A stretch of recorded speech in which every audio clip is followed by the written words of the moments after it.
இந்த போட்டியில ஜெயிச்சே ஆகணும் அப்படின்னு சொல்லிட்டு கயலும் எழிலும் ரொம்பவே வந்து பார்த்தீங்கன்னா போராடிட்டு இருக்காங்க. அதே மாதிரி இந்த செஃப் சரவணனை மீறி எதுவுமே பண்ண முடியாது அப்படிங்கிற மாதிரி சிச்சுவேஷன் இருந்துட்டு இருந்துச்சு. ஆனா அது எல்லாமே வந்து பார்த்தீங்கன்னா இப்படி தூள் தூள் ஆகும் அப்படின்னு சொல்லிட்டு எதிர்பார்க்கவே இல்லை. அதாவது இந்த தீபிகாலாம் வந்து பார்த்தீங்கன்னா ரொம்பவே கான்ஃபிடென்ட்டாகவும் ரொம்பவே ஹாப்பியாகவும் ரொம்பவே சந்தோஷமாகவும் இருந்துட்டு இருந்தா. எதுக்காக அப்படின்னு பார்த்தீங்கன்னா நம்ம கயலும் எழிலும் ஜெயிக்க போகிறது கிடையாது. என்னதான் அவங்க இந்த இதில் வந்து பார்த்தீங்கன்னா நல்லாவே வந்து பெர்ஃபார்ம் பண்ணாலுமே கூட கண்டிப்பாக வந்து பார்த்தீங்கன்னா ஜெயிக்க மாட்டாங்க அப்படின்ற மாதிரி சொல்லிட்டு நினச்சிட்டு இருந்தாங்க. ஆனால் கடைசி நிமிஷத்தில் இப்படி வந்து பார்த்தீங்கன்னா எல்லாமே மாறும் அப்படின்னு சொல்லிட்டு எதிர்பார்க்கவே இல்லை. அதாவது இங்கே வந்து பார்த்தீங்கன்னா சிறப்பு விருந்தினர் ஒருத்தர் வராங்க.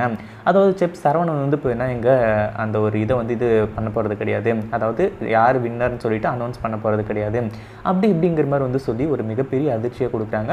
உண்மையிலேயே கயலுக்கும் எழிலுக்கும், அதாவது அவங்க முன்னாடியே கயல் வந்து சொல்லியிருந்தாங்க இல்லையா, அந்த ஆண்டவன் வந்து பார்த்தீங்கன்னா யாருக்கு இந்த ஃபர்ஸ்ட் ப்ரைஸை கொடுக்கணும்னு நினைக்கிறாங்களோ அது வந்து பார்த்தீங்கன்னா யாராலையும் தடுக்க முடியாது அப்படின்ற மாதிரி அந்த மாதிரி தான் இப்போ நடந்து போயிடுச்சு. இதை பற்றி நீங்கள் என்ன நினைக்கிறீங்க? இந்த வீடியோ பிடிச்சிருந்தா லைக் பண்ணுங்கள், ஷேர் பண்ணுங்கள். இப்போ தான் நம்ம சேனலுக்கு ஃபர்ஸ்ட் டைம் வரீங்க அப்படின்னா சப்ஸ்கிரைப் பண்ணிக்கோங்க.